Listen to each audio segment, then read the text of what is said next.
Hello everyone, अस्सलाम वालेकुम। कैसे हैं आप सब? उम्मीद है कि खैरियत से होंगे और मैं बहुत अच्छी, अल्लाह ताला का शुक्र है। और आप सबको मेरी तरफ से बहुत बहुत ईद मुबारक।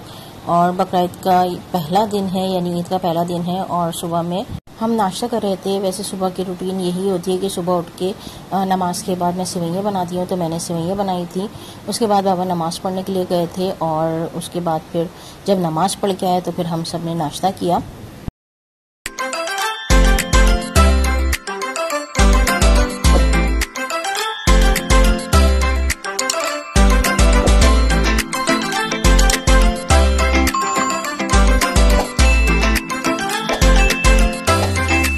जैसे कि मैंने पहले भी बताया कि ईद पे और बकरीद पे फर्स्ट डे का नाश्ता हमारा यही होता है। ईद के पहले दिन हलवा पूरी या लूची और उसके बाद बस चाय पी।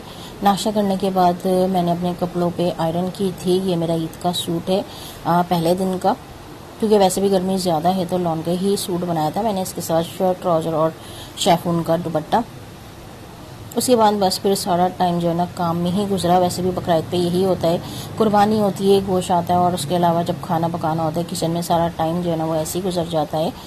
तो यहाँ बस मैं काम में ही लगी हुई थी। कच्चा पपीता था, ये मैंने कल मंगाया था लेकिन कल टाइम ही नहीं मिला, तो फिर मैंने आज इसे पीसा, क्योंकि कच्चे पपीते की जो है ना वो लाजमी ज़रूरत पड़ती है बकरीद पर, क्योंकि टिक्का वगैरह बनाने पड़ते हैं, टिक्का बोटी और कबाब वगैरह, तो उसमें जो है ना ये कच्चा पपीता लाजमी इस्तेमाल होता है। तो इस वजह से फिर मैंने इसे पीस के रखा। वैसे इसका जो है ना कच्चा पपीता इसी तरह स्किन के साथ ही ये पिसता है और आराम से इजीली ब्लेंडर जग में इसे पीस के और जो है ना या तो एयरटाइट जार में या एयरटाइट बॉक्स में इस तरह से या शॉपर में भर के इसे रख लें। और जब टिक्का बोटी बनती है, कबाब वगैरह बनते हैं, तो फिर उसमें निकाल के जो है ना मैं इस्तेमाल कर लेती हूँ। इसे मैंने इस तरह से शॉपर में करके मैं इसे फ्रीज़र में रख दूँगी, ये जम जाएगा। और उसके बाद जब मुझे ज़रूरत होगी तो फिर मैं इसे निकाल के, यानी जब मुझे इस्तेमाल करना होता है, ये कबाब वगैरह में डालना होता है, तो मैं उससे पहले ही जो है ना इसे निकाल के रख देती हूँ ताकि ये पिघल जाए, क्योंकि इसमें बर्फ़ जमी हुई होती है, फ्रीज़र में रखा हुआ होता है। तो फिर ये पिघल जाता है तो उसके बाद फिर मैं इसे कबाब में या टिक्का बोटी वगैरह में इसे डाल लेती हूँ। और यहाँ पे बकरे की कुर्बानी हुई थी आज, तो बकरे का गोश्त आ गया था। उसके अलावा मैंने कलेजी बनाई थी सुबह में, मटन कलेजी। इसकी रेसिपी मैंने शेयर की थी। और कलेजी सुबह में बनाई, गोश्त वगैरह आ गया था, फिर वो डिस्ट्रीब्यूट करना, फिर रिलेटिव्स के यहाँ गोश्त देने के लिए, फिर गोश्त की थैलियाँ बनाना, गोश्त पैक करना और घर के लिए गोश्त रखना, सारी सेटिंग करना फ्रीज़र में। इस तरह से सारा टाइम जो है ना वो फिर काम में ही गुजरता है। और रात के खाने के लिए मैंने बनाई थी मटन मंदी कढ़ाई। वैसे ये टेस्ट में बहुत ही मज़े की बनती है। इसका कम स्पाइसेस में ये बनती है, इतने ज़्यादा स्पाइसेस इसमें ऐड नहीं होते, लेकिन इसका टेस्ट बहुत ही ज़्यादा मज़े का और सौंधा सौंधा आता है। और पहले भी मैं इसे बना चुकी हूँ, जब भी मैं बनाती हूँ तो घर में सभी को पसंद आती है। तो मैंने सोचा आज मटन मंदी कढ़ाई बना लूँ। और यहाँ कढ़ाई में जैसे कि दिख रहा है कि बारीक वाली हरी मिर्चें डली हुई हैं। वैसे कढ़ाई में मोटी वाली मिर्चें डलती हैं, लेकिन बस ये था कि जब मैंने मिर्चें मंगाई थी तो बड़ी वाली मिर्चें आई नहीं, बस सारी छोटी वाली आ गई। तो बस मजबूरी थी कि इस वक्त मुझे फिर कढ़ाई में यही डालनी पड़ी, छोटी वाली।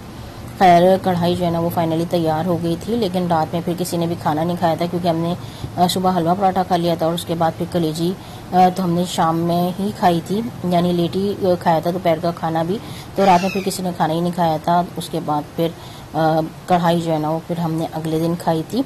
और रात में जो है ना बारिश शुरू हो गई थी। वैसे सारा दिन तो बारिश नहीं हुई थी, लेकिन रात में बारिश शुरू हो गई थी। यहाँ पर इतनी ज़्यादा तेज़ नहीं थी, हल्की हल्की बारिश शुरू हो गई थी। और उसके बाद जब रात में 4 बजे थे, 4 बजे के टाइम पे इतनी ज़्यादा तूफ़ानी बारिश हुई, लाइट भी चली गई थी। बाहर जो है ना वो सारा अंधेरा हो रहा था और काफ़ी तेज़ बारिश हो रही थी। यहाँ नज़र तो कुछ भी नहीं आ रहा, लेकिन आवाज़ से पता चला होगा कि काफ़ी तेज़ बारिश थी और सुबह 7 बजे तक बारिश होती रही। वैसे बकरीद पर पहली बार जो है ना वो बारिश देखी है हमने, क्योंकि उससे पहले तो कभी इस तरह से नहीं हुआ कि बकरीद पे जो है ना वो इतनी तेज़ बारिश हो। चांद रात से पहले पहले बारिश होती थी, लेकिन बकरीद पे ईद के 3 दिन जो है ना वो बारिश नहीं होती थी। लेकिन पहली बार था ये कि बकरीद पर जो है ना वो इतनी तेज़ बारिश हुई।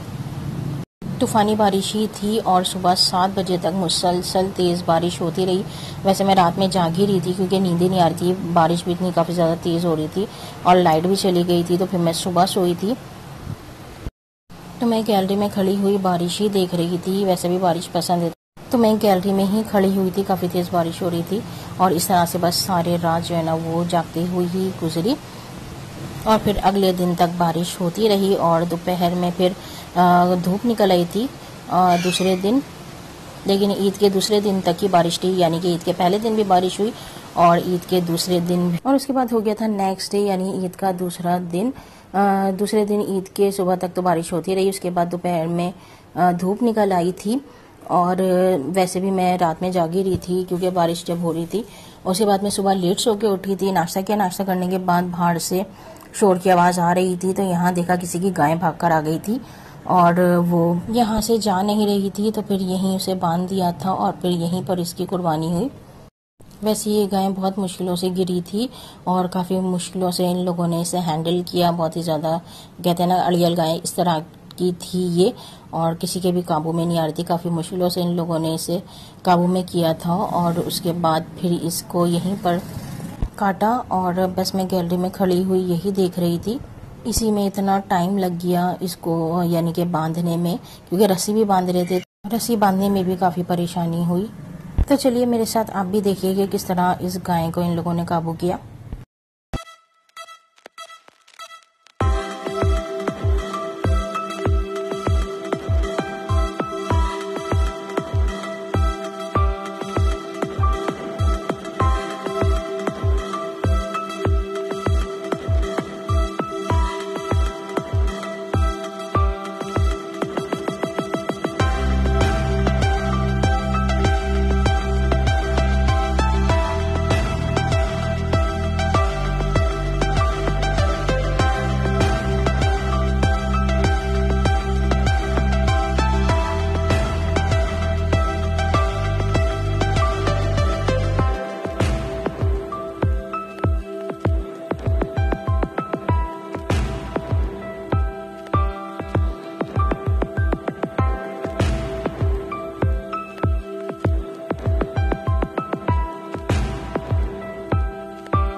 तो यहाँ फाइनली गाय की कुर्बानी हो गई थी और देखा कि कितनी मुश्किलों से ये गाय गिरी थी। और ये था कि वैसे भी दूसरे दिन लोग काफ़ी परेशान थे क्योंकि काफ़ी तेज़ बारिश जो है ना वो रात भर होती रही सुबह। तो यही था कि कुर्बानी कैसे करेंगे, तो लेकिन खैर लोगों ने फिर भी आज के दिन कुर्बानी की, क्योंकि वैसे भी और जगहों पे तो पानी भी काफ़ी सारा भरा हुआ था, लेकिन कुर्बानी भी करनी थी। और उसके के बाद फिर दोपहर में तो खैर मैंने खाना नहीं बनाया था, क्योंकि रात में जो मैंने मटन मंदी कढ़ाई बनाई थी वही दोपहर में चली थी, क्योंकि रात में नहीं खाई थी। और ईद का पहले दिन भी इतना ज़्यादा कोई नहीं आया था और ईद के दूसरे दिन भी बस टाइम ऐसे ही गुजरा, कोई नहीं आया था, क्योंकि बारिश की वजह से भी जो आते थे मिलने के लिए ईद मेहमान वगैरह वो भी नहीं आए थे।